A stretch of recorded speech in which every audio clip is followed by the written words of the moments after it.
Welcome to Mrs. True Crime. Today's video is an in-depth look into Marcus Wesson and the Wesson family murders. It's a tale of resentment and power.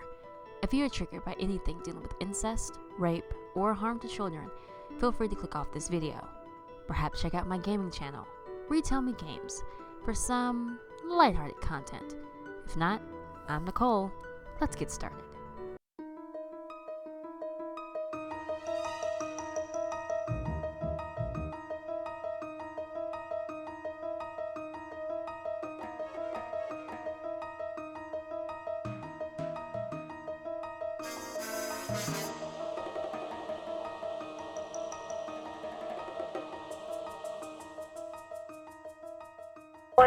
Hi, I need officer assistance on Hammond and Weber.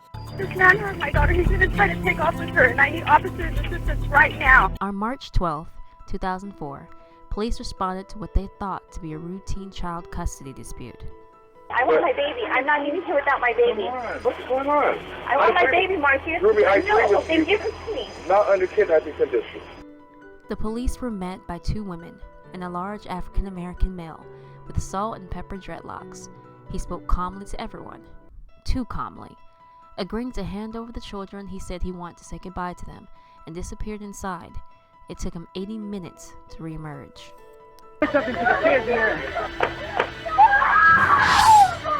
Police would testify that they didn't hear gunshots, but neighbors would insist otherwise. One neighbor heard as many as 4 shots, but her numbers would be off. When the man reemerged, his hands were held up and his clothes were soaked in blood. Officers quickly ran to the home to find 9 bodies, 2 adults and 7 children, piled in a back bedroom, stacked from eldest to youngest, with a single gunshot through the eye. Near the eldest body was a .22 caliber. The man outside, identified as Marcus Wesson, was immediately arrested, but that was only the beginning of his story. Marcus D. Wesson was the eldest of 4. His father, Benjamin, was an alcoholic who never held a steady job. According to reports, he flirted with his own children and at one point ran off with a male relative before returning to his family a decade later. Carrie Wesson, Marcus's mother, was said to have been obsessed with Jesus. She Bible-fed her children daily and whipped them with an electric cord to get her points across. With an impressionable mind, Marcus learned all he knew about sex and faith from his parents, and it resulted in him moving in with Rosemary Solo Rio when he was in his 20s. Rosemary was 13 years older than Marcus and had 8 children of her own, and now with Marcus they added another. But Rosemary no longer held Marcus's interest. He took to Rosemary's young daughter, Elizabeth, who was only 8. He told both women that it was God's plan for him to marry Elizabeth, and when she was 15 and he's 27, he did just that. By the time Elizabeth was 26, she would give birth 11 times, though 2 children would die at birth. Along with their 9 children, Marcus and Elizabeth took in a few more children from Elizabeth's sister, resulting in 16 total in the household. Marcus followed in his father's footsteps when it came to money. He never held a steady job, instead living off welfare, digging in the trash for food, and squatting in boats or in tents. The children, lacking in social skills, were allowed to get jobs when they became of age, but their paychecks went to Marcus. After all, money was the root to all evil.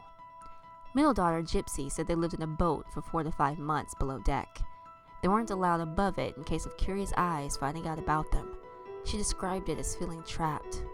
Their next home was a large army surplus tent for 12 years in the Santa Cruz Mountains. They had no electricity or running water. Second eldest son, Adrian, said they collected 3,000 candles and used all of them for heat and light. Finally, the family settled in Fresno, California at 761 West Hammond Avenue. Once moved in, Marcus bought 12 coffins and placed them in a living room to go along with his teachings. His own religious manuscript, In the Night of the Light for the Dark, described how Jesus was a vampire, and by association, so was he. In his own words, "When you see God, you see me." In Marcus's religious practices, the police were the devil.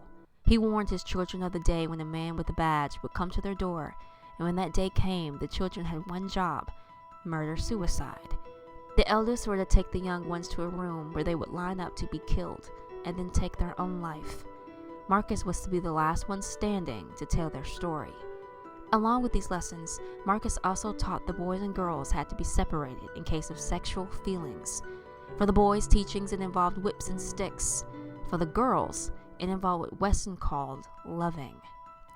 Loving was Wesson's way to molest and later rape his daughters and nieces. He would marry them in a ceremony he created in their bedrooms. And as the rhyme goes, first comes marriage, then comes a baby in the baby carriage. The girls began to get pregnant, which Marcus called making children for the Lord.